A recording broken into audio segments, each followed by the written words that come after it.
wannan masifa ta ishe ni, na gaji da wannan tambayoyin. Sai wannan tambayoyin, wani tsinan nan ne yace ina da ƴaƴa ne, wani dan tashan ne yace ina da ƴaƴa. Yau ni astaghfirullah, yanzu ni Murjanat Ibrahim a yanda nake a ce ina da ƴaƴa, ai billahi lazi sai na ci uwar sabada a cikin garin nan. Fati ma da wankan suwaga sun ishi ƴaƴana, bari ku jin gaya muku, in musu fati, in musu wanka, in siyo musu ƴan tediddika, in siyo musu ƴan keken birrukan nan, in haɗa ƴaƴana. Allah wait, sorry live, har na hasko ni ga ɗaya ɗana a nan gefe, na riƙe ɗaya ina ja, ga ɗaya na gode shi a baya na, ga kuma cikin ammar. Yo rayuwa ta yi min daɗi. Amma an ban da hau da bala'i a ce wai ina da ƴaƴa, sai comment ake tambaya ta wai tsakanina da Allah ƴaƴana uku.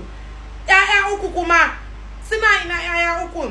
Sai ka ce mai kwanika ake ce mishi, ko mai niyyar zazar watso ƴaƴa har guda uku a doron duniya, ko guda biyu ne ko nawa? Wanda ya faɗa muku ne tsoron shi kuke ji, shi wanda ya faɗa muku da ba za ku shaƙe tsinan ne matsiyaci ɗan tasha ku taka mai wuya ku ce duk inda ƴaƴan yake je ya fito da su ba, duk inda ƴaƴan suke je ya fito da su ba. Sai ni kuma za a zo a ta tambaya ta, ai mutum sai ya je ya fito da inda ƴaƴan yake. To ni na rantse da Allah, ko aure na yi yanzu, idan na yi aure na samu ciki ba, ni da unguwan mu har abada.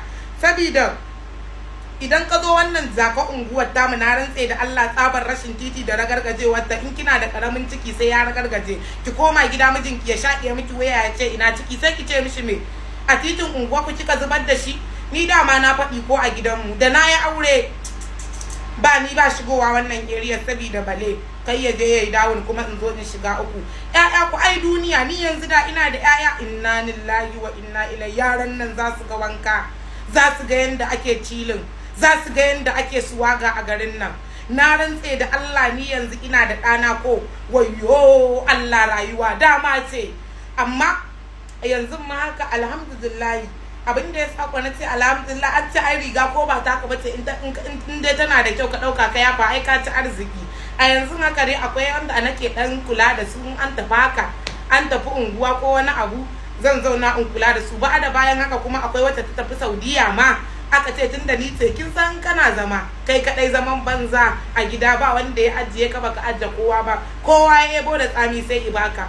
Haka aka haɗa ni da renau, gashi nan sai fama nake ta inda na shiga ba ta nan na fita ba. Amma ubangiji Allah ka ba mu ladan abin, mu dan Allah muke yi dama, ba don wani ba, ba don komai ba.